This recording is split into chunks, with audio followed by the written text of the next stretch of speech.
La fin de l'hégémonie du dollar a-t-elle sonné? La Chine a en tout cas décidé d'en finir avec la suprématie du billet vert.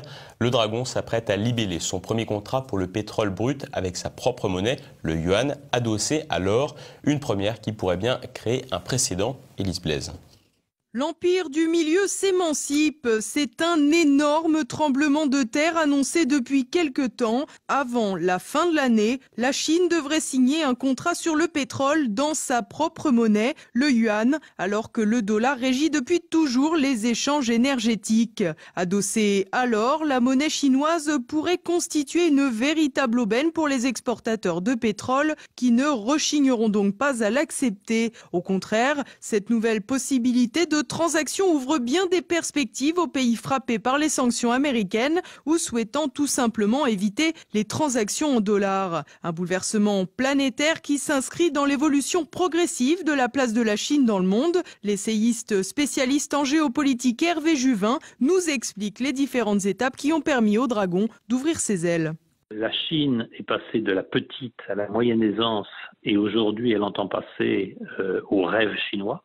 Et le rêve chinois, elle le réalise en acquérant peu à peu sur le plan économique et aussi sur le plan géopolitique des positions majeures. La Chine est à l'origine de la création d'une banque de développement extérieure aux institutions de Bretton Woods que les Américains ont essayé de saborder et ils n'y sont pas parvenus, puisque la plupart de leurs alliés, à l'exception du Japon, figurent au capital de cette banque de développement dont l'initiative a été chinoise et russe et qui rassemble l'ensemble des BRICS.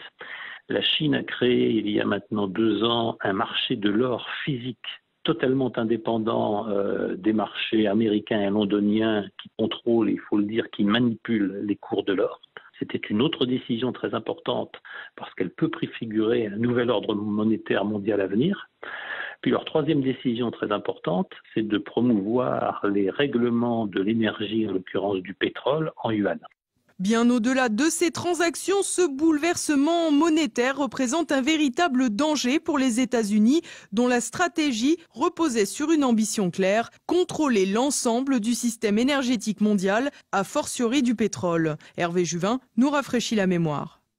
L'histoire du pétrole est une histoire sombre. Les États-Unis ont toujours affirmé que le contrôle du pétrole, le contrôle des sources d'énergie et des pipelines était pour eux un enjeu absolument stratégique. Une partie des affaires syriennes ne s'explique pas sans cela, une partie de l'invasion, de la destruction de l'Irak ne s'explique pas sans cela, une partie des manipulations qui visent à empêcher les pipelines, les gazoducs russes d'approvisionner l'Europe ne s'explique pas sans cette stratégie américaine. Le monde entier est dépendant de l'énergie. L'énergie doit être contrôlée par les États-Unis et payée en dollars. Ceux comme l'ancien président du pétrole italien, ceux comme certains dictateurs du monde arabe, je pense à Muammar Kadhafi, qui ont tenté de s'affranchir de la tutelle du dollar sur les prix du pétrole, l'ont payé quelquefois de leur vie.